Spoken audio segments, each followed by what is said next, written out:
close to anything that could be considered a rational thought.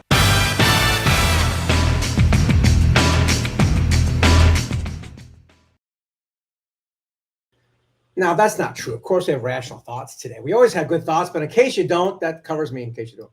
Our guest today, man, I always say this is a great guest, and this one's actually pretty special. He's been named twice to the list of the world's top 30 global leadership gurus and Inc. magazine's top 100 leadership speakers. He's presented to companies and organizations around the world, including the United Nations, Department of State, World Management Forum in Iran, the U.S. Air Force, and the famed Servant Leadership Institute. So he knows what he's talking about. His focus is on human behavior and neuroscience, and is made the leading authority on emotional source code and the anatomy of meaning. Now, he's also a best-selling author of One Red Thread and Fiercely Loyal, How High-Performing Companies Develop and Retain Top Talent. But most importantly, this man is a good friend of mine and somebody I've always respected, held the highest regard. Every time I listen to him, anything you think about in conversation and talking, he takes it to like a deeper or a higher or a wider level that you're like, ooh, wow. It makes you think, and that's what his gift. So welcome to the show today, Dov Baron. Dov, how are you? Good, mate. Thank you for inviting me. I'm excited to have I'm deeply curious about our conversation. Yes, that's right. Our favorite topic, your brand, and my new topic, my book coming out next year, which will be a lot of fun. So why should people listen to us today on this show? Well, I think that we've really got to take a moment and consider what is it that drives human beings. And we like to think that we know the answer to that, but we actually don't understand what truly drives human beings. And when I talk about that, I'm talking about at a subjective, personal level. I'm also talking about it in a collective level, the polarization we're seeing in the United States today. It's a nation, it's a tribe, it's an individual. So when we understand what really drives us, then we can actually find ways to communicate and ways to be with each other that are beyond anything we'd ever imagined. That sounds like a great thing to do. So we're going to get to that in a second. That's a really important thing. It's not just something as simple as fear and greed. There's something deeper here that we don't know about, Dov, and I want to hear all about it. But first, tell a bit of people about your backstory. How did you come to being the top 30 global leadership gurus? You know as well as I do that will take longer than your show. Well, give me the 5-minute version is fine. So, but the quick version is that I grew up in Northern England. I left the UK more than 40 years ago, traveled the world to study with different masters around the world, studied metaphysical studies, Gnostic and Coptic Christianity, Kabbalah, Vedanta, Hindu philosophy, Buddhism, and the Tao. Then started studying Jungian psychology because I got sick of people telling me which way my shark was spinning but couldn't get their poop in a pile.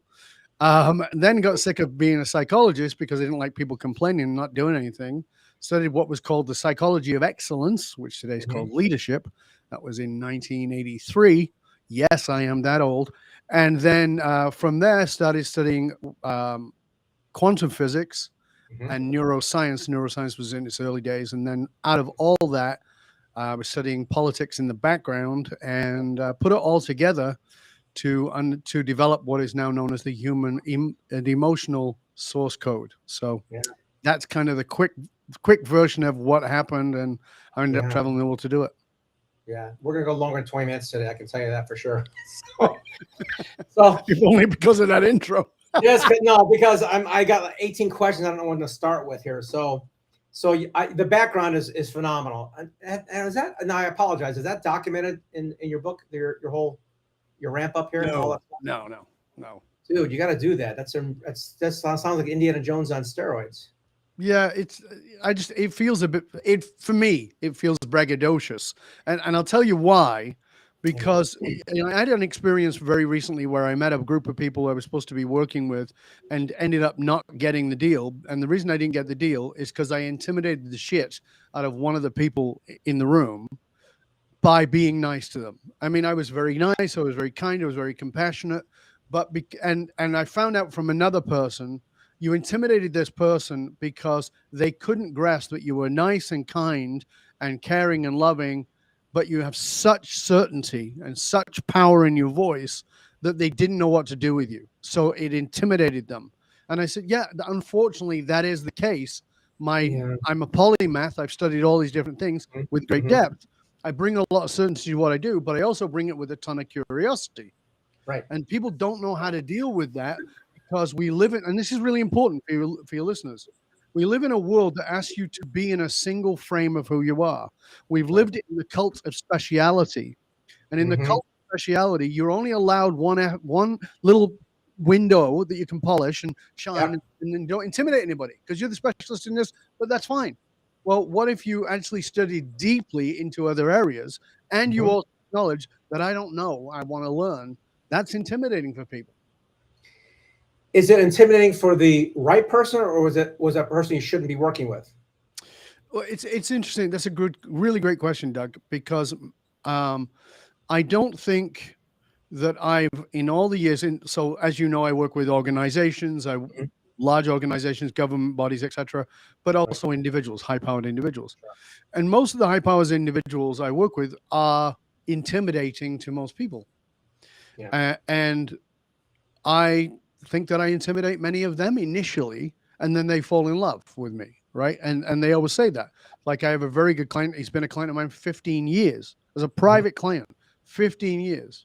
Wow. And he says, if I don't tell you to F off at least 4 times a year, something's wrong, right? And I go, you're absolutely right. I worked with him last Monday, and he said to me, we got to a point, and he's like really ardent about this. And I said, well, is it that? I was this. And he went, you. And I said, thank you. My show. It's okay. So he said, fuck you. And I said, thank you. And he goes, I know, I love you. And I go, of course. You wouldn't tell me to fuck you if you didn't. So it's not that they're the wrong people. I don't mind that I intimidate them. What I'm more interested in is, are you curious enough to consider, why is this intimidating? Yeah. Like the follow-up question, not hiring, is like, if you found out why, it's like that's the reason you should hire me, is because you're intimidated. Exactly. It's like the objection is the answer, right? That's just exactly. Yeah. It reminds me of a story that you told me once. If you don't mind repeating that, so I can get it right next time I retell it, about a man who about affordability. Yes. So this has happened to me on many occasions, but I'll tell 2 stories back to back that I think will make it make sense. And you can be braggadocious to his level. I think that's an important part of the story. So there was, first of all, there was a lady I had an initial contract with her. I was working with her, and we were on our second session, and she was like an insanely successful person from Australia, multiple generations of wealth and multiple businesses. And she said something to me, and I just paused and said, And she said, what? And I said, you do know you're full of shit, right?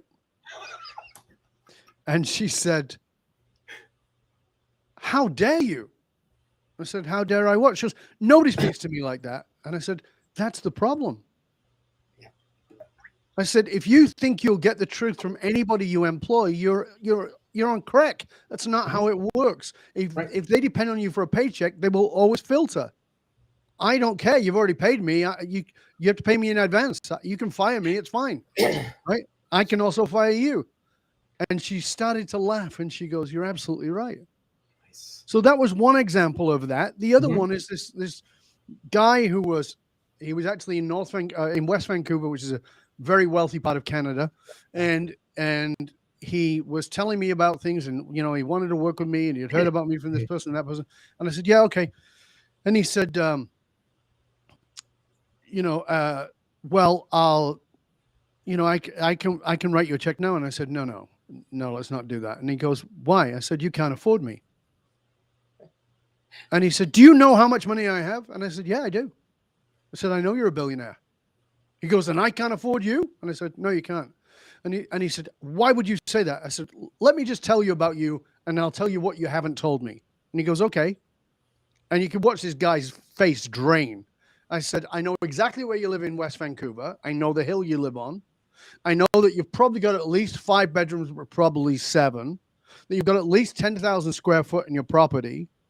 And I said, and all the furniture that is new is on the viewing level when you walk in, and you have to walk down to get into your house. I said, but in the lower level, you've got all secondhand furniture. And he went, what? And I said, yeah, you probably either drive a high level Mercedes, all right, family vehicle. And he's like, how do you know all this?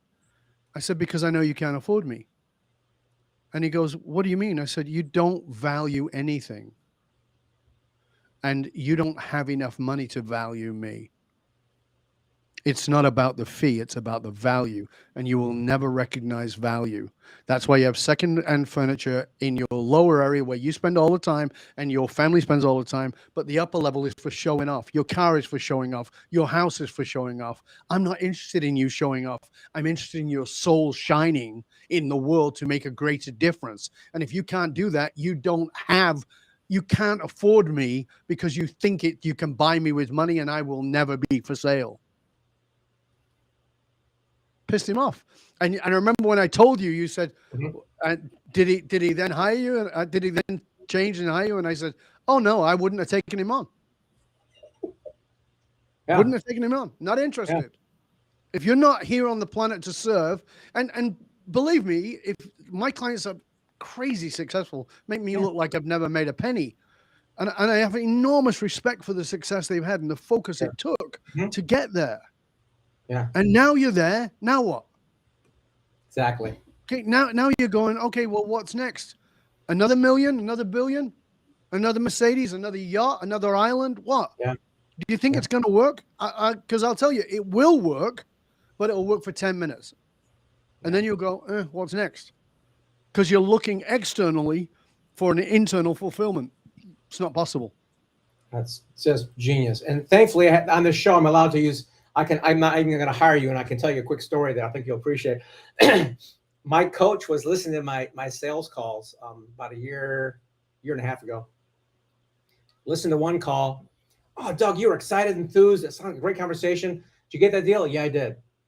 The second call I listened to, though, you were kind of cold, almost rude to the guy. You weren't like interested in, like, what happened with that one? Oh, it didn't work with him. Why'd you take that call? Because, I'm in business to do books with people. So, yeah, but you weren't interested in his topic or him. No, he's talking about himself the whole time. I like people who want to do something, to help the world out. And he said, well, why don't you just talk to those people? I said, man, 30 to 40% of my clients are these people want to talk about themselves. Because don't talk to them anymore. But won't that reduce my leads? He goes, you'll make more money. And the moment I turned my first client down, who was a double agent, he was like Cuban CIA spy, like great movie. But after an hour of him talking about himself, I'm like, who's this going to serve? He's like, entrepreneurs? Not really.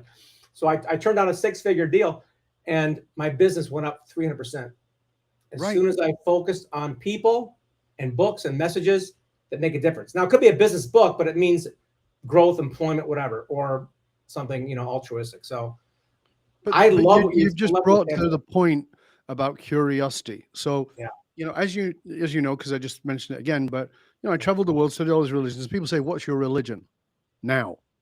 And I say, my religion is curiosity. And they go, oh, that's really interesting. And I go, yeah. And I said, and there's only one rule that goes with that curiosity, because if I just have curiosity on its own, I am going to be curious about you. I'm going to find out about you, and I'm going to find a way to fall in love with you. And that's not romantic. It's just love, right? But if I do that without one single value, then I'm going to fall in love with people who are assholes and narcissists, and I'm not going to do that. So my value is discernment. So I can love you and decide not to be with you. I can love you and say, no, not for me. I can be curious about you enough to love you at a soulful level and no, it's not for me. Thanks. So I can love some of the people who society really dislikes at a soulful level. And I can also tell you that I would never let them in my house. Right. So it's the discernment piece. But the interesting thing about it, everybody's into this. We talked about the cult of speciality. Yeah. But people have the cult of speciality, but forget that for a moment. What about moving to discernment? What if that's where you specialize in discerning who do I work with? And by the way, it's not even industry-wise who do I work with. It's the human beings. Yeah. Right? The no asshole rule is a really great rule. right? And I tell my corporate clients, it's better to have a hole in your corporation than it is to have an asshole in your corporation. That's If a you don't great. have somebody to fill that role, get rid of them. Because analogy, if you live in the country and you collect rainwater in your barrel and that's the water you drink, and one day you take your water out and you forgot to put the lid in, and a raccoon comes along and takes a shit in there, and you come the next day and you go to get your water and you notice one little turd, just one little turd in the bottom, are you going to drink the water? Your argument is, well, it's only one turd. And the water tastes fine. It's just one turd, right? No, it's poisoned the entire system. Yeah. Yeah. That worker who is an a-hole in your system is the turd in your barrel. You cannot afford that. Yeah. You cannot afford that. So say no more often, but not just for the sake of saying no. Get really clear. Spend the time to get discerning about who do I really want to be engaged with. Yeah. And that's deeply fulfilling, because I will tell you, my people apply to work with me. They have to go through an application process, to pay a large chunk of change to do that work with me. And many of them willing to do it. And I still say no. Why? Yeah. Because if I can't fall in love with you, I'm not working with you. Yeah. And they look, what do you mean?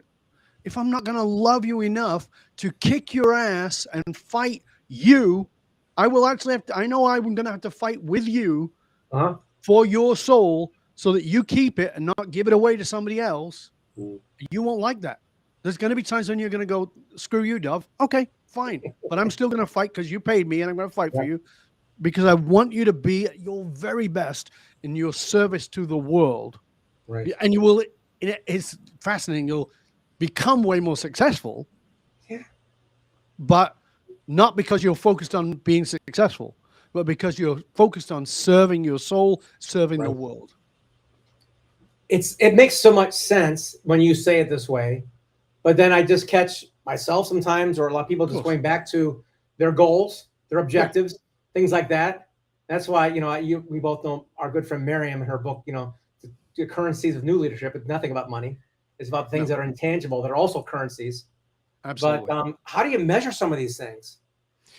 That's a really good point. So, we talked about right at the very opening that, people wonder what drives human beings, and we think it's love or fear or greed or whatever it is, and that's fine.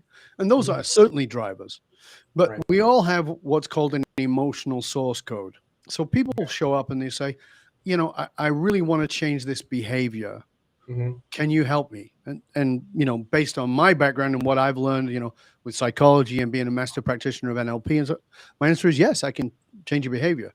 Will it stick? No. Oh, okay. Why not? Well, your behavior is driven by your beliefs. Oh, okay. That makes sense. So if I change the beliefs, will that change the behavior? Yep. But it won't last. What? So my behavior is run by my beliefs. I've changed my behavior because I changed my beliefs. So what else is there? So I said, well, before I tell you what it is, let me just walk you through this prism of how we develop our reality. So the bottom is you have an emotional source code. Doug's getting out his notes. Right? You're going to want to take notes. That's a byline of the show, man. I'm going to record this, but I won't start writing. Go ahead. I'm going. Yeah. So you have an emotional source code. Now, what is your emotional source code? Think of it as your emotional DNA. And so here's the thing. You can deny your DNA. It doesn't change it. Right. You can also see your DNA as fixed and primary, but it's not. That's right. So you can't ignore it, but you can't allow it to be seen as all there is. So we used to believe in the primacy of DNA, that you are what your DNA is. If everybody in your family had heart disease, you're going to get heart disease. Yeah. Not true. No. What we know now is there's epigenetic sciences. Right. The epigenetic sciences tell us that the gene inside of a cell is responding to its environment, and its environment is changed by the neurochemical cascade released from the brain, and the neurochemical cascade is released based on what is going on in the outside world. Right. So the predisposition for addiction is not just the fact that your mom had heroin in her blood. It's the fact that she's an addict and she hangs around with addicts, and you're in an addictive environment. That's what happens. So So now we know, okay, so you've got a DNA, but it's not fixed. So it's the same with your emotions. So you can't deny that. So I was born in abject poverty and around violence. And this is me, Dov, speaking. Violence, crime, addiction, all kinds of abuse we don't need to get into. I grew up in that. That's my emotional DNA. And I can be out of that, say, well, it's fixed. And so I will become my brother who still lives back there in that world because he bought the package and he's like, okay, that's who I am. Okay, that's fine. My emotional DNA is not going away, but I can turn off things and turn on things. Yeah. And how do I do that? Well, when I get my emotional DNA, in order to survive, again, this is a survival mechanism, it's neurochemistry and it's biology. In order to survive, I have to develop meaning that will allow me to survive.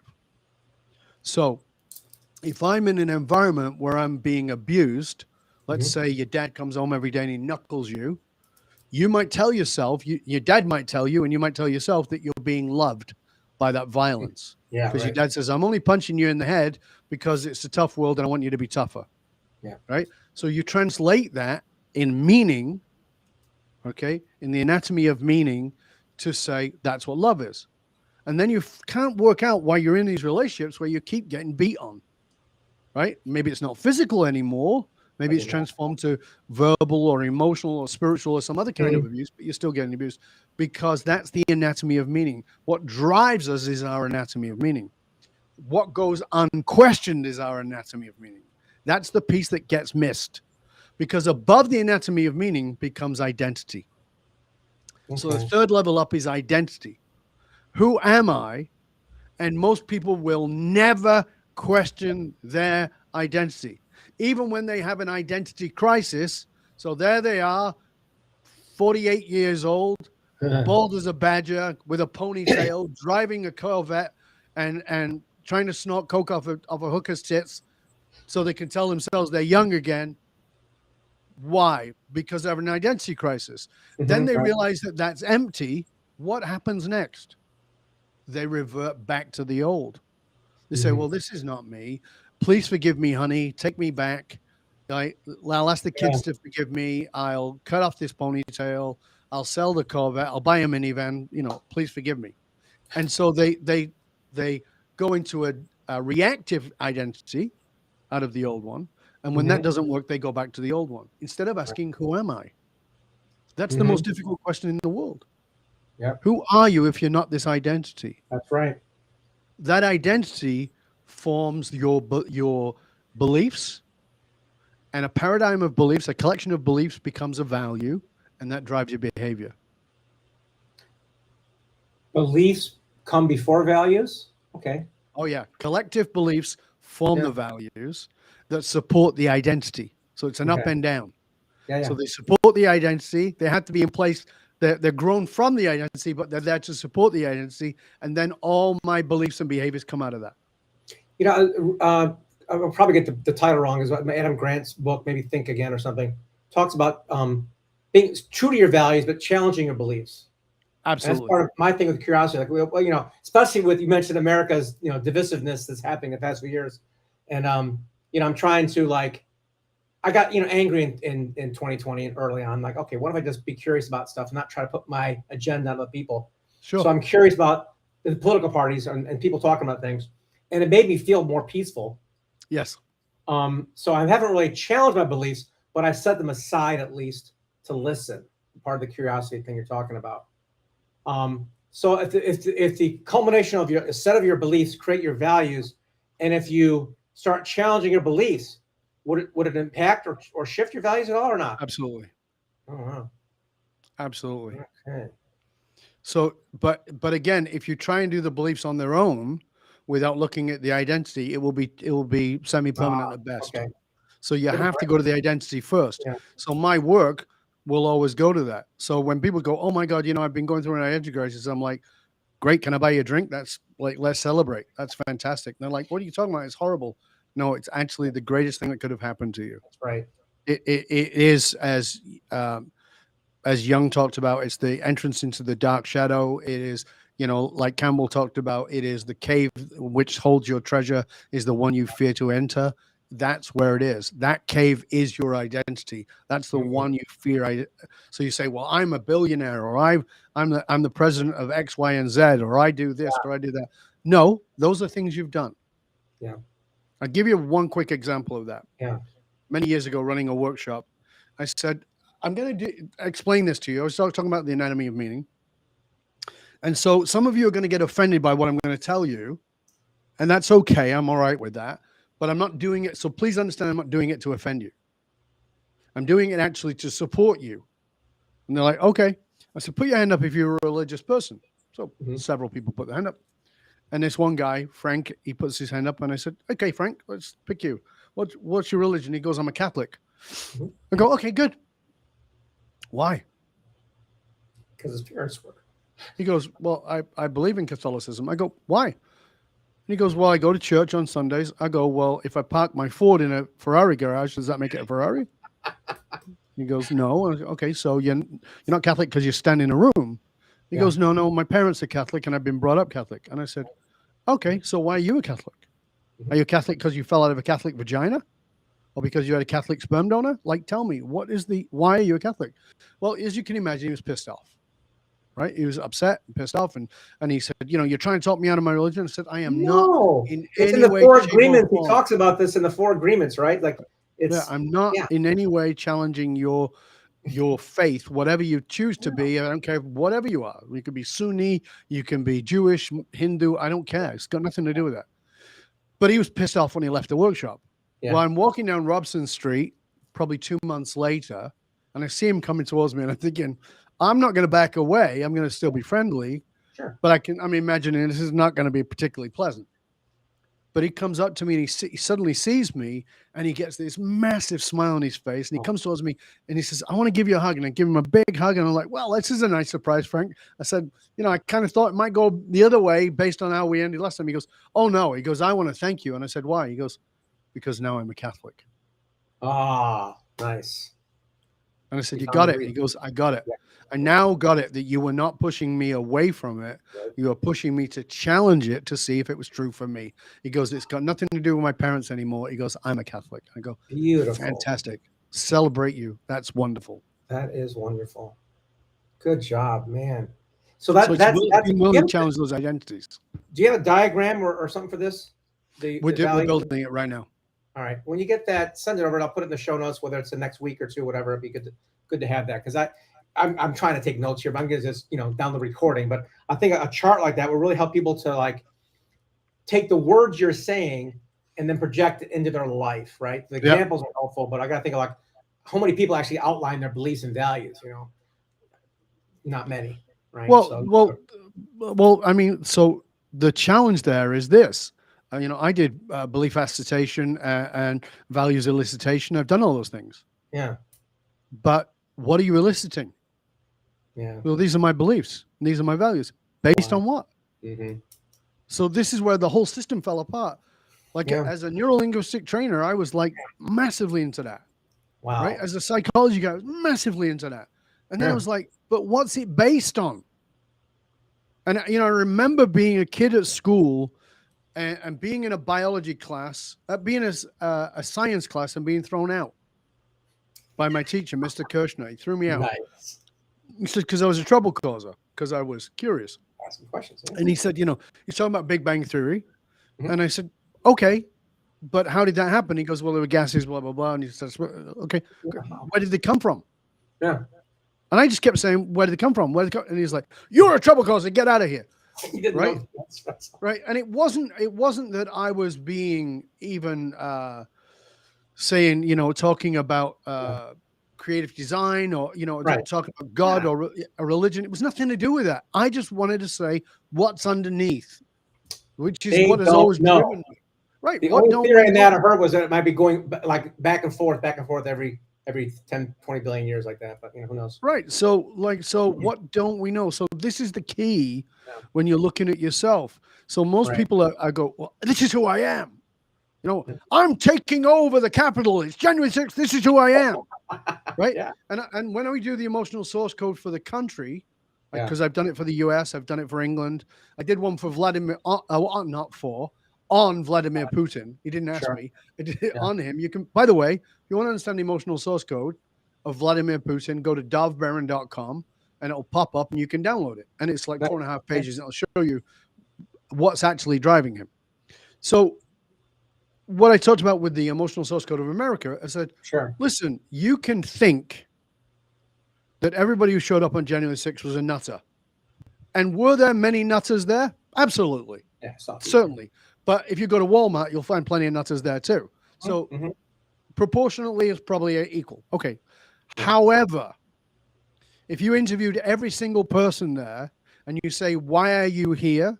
They will all give you the same, it might not be word for word, but the same answer. It'll have the same deep meaning. And that meaning will be the emotional source code of America. And they said, well, what is it? I said, if you're here, if you're there and you're into him, why are you here? I'm here because I think this thing was stolen or whatever it is, right? But why? Because I'm protecting our freedom. Because the emotional source code of America is the word freedom.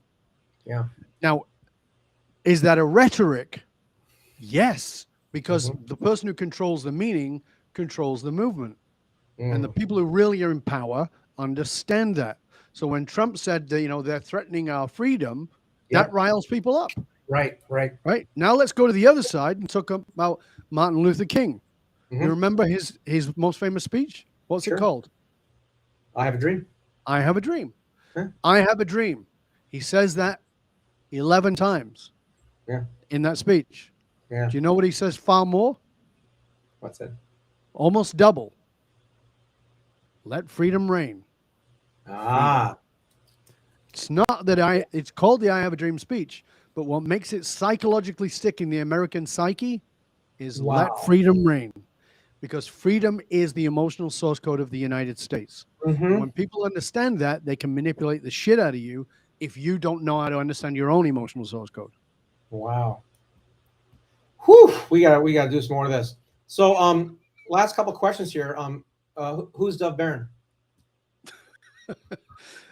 Dov Baron is somebody who is here to serve, somebody who is deeply curious. He is a husband, a father, a grandfather of 6 coming up. Hey, congratulations. And a deeply curious human being who is here to serve not your identity, not your ego, but your soul. There you go. Beautifully put. And let's promote a book, Dov. What do you want to put the Fiercely Loyal one, that the one to talk about, or another one? What do you got? In the context of this, certainly Fiercely Loyal is a bestseller. It's a great book for you to get if you want to understand how to really drive loyalty inside of your organization. Particularly, that book's having a new resurge because of the Great Resignation and because of quiet quitting. And I'm talking about, well, you know, and those principles still stand very well. But in the context of understanding what drives you, I would recommend you go. It's a cheap download. It's an ebook. You can get it. It's One Red Thread. Go get One Red Thread. Go to dovbaron.com and get the Putin report so you understand stuff. But One Red Thread is very simple.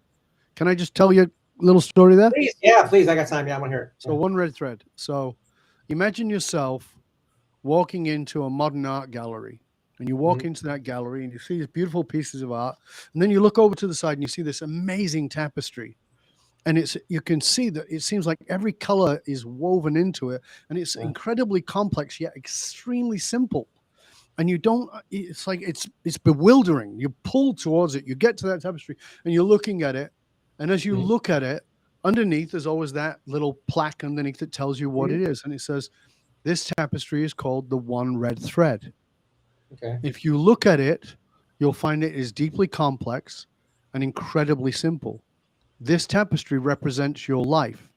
This tapestry is held together by a single red thread that you cannot see unless you look into the weave. Can you find the one red thread in your life that holds everything together? Because when you do, you can choose to unravel what doesn't work. Boom! Just put a fork in it. Drop the mic. All those expressions. Amazing stuff. So, folks, get one red thread. I'm going to order mine right now. You can see me on the next show I do. I'm going to have it right in my bookshelf here. I can't wait to read it, Dov. It's always a pleasure. We're going to have to do this again, and again, at least once a Absolutely. quarter. Pleasure and honor. You're a brilliant person, and I appreciate your service. And yeah, is there anything I can do for you? Let us know. I was going to ask for parting words, but that was probably the best one. So we'll just let it hang on that, I guess. I should shut up now. Thank you so much for being on the show today. I really appreciate you. My absolute pleasure and honor. Thank you, Doug. Thank you for inviting me. And listen, by the way, I just want to say this. If you're listening or watching this show, there's something you need to know. I've got a couple of podcasts, and I know podcasting is a one-way street. And often what I mean by that is we're putting out that content. Doug's bringing you great people for you to listen to. Aside from me, I'm talking about other people who are amazing. And I wonder how many of you listen and go, wow, that was really great, and never bothered to let him know. Please do us a favor. Rate, review, and subscribe to the show. Go to wherever it is that you normally listen to the show. Rate, review, subscribe to the show. If you're watching it on YouTube, make sure, or on another platform, make sure you put a comment. Make sure Doug knows that his time that he's invested in it is valuable to you, that it's having an impact on you. And if you want to write to me or to Doug and tell us what you got out of it, that's fantastic. Because you know what? Information is worth the hole in the donut. Transformation comes from the application. So write to us. Tell us. Yeah. And you can write to me. I know I'm crazy. My private email is Dov, D-O-V, at dovbaron.com, DOVBARON.com. Write to me. Tell me what you got out of the show. Tell Doug what you got out of the show, and share it with other people. Don't hoard. This is an abundant universe. Share the knowledge, share the wisdom, share the insight so that other people, you might piss a couple of people off with this show. That's good. Pissed off is good, because the changes that take place in the world, innovation does not take place in your comfort zone. It takes when you're challenged. And this show, not with me, but this show is about challenging your beliefs. Stay curious, my friends. Stay curious, and make sure that Doug knows that you appreciate him. Thank you very much. I'm going to use that soundbite at the end of all my shows now. Appreciate it, Dov. See you next time. That concludes our show for today with the amazing Dov Baron, one of the smartest guys I know. Make sure you do subscribe to the show. You're going to want to take notes, and we'll see you next time on the show. Thank you very much for watching.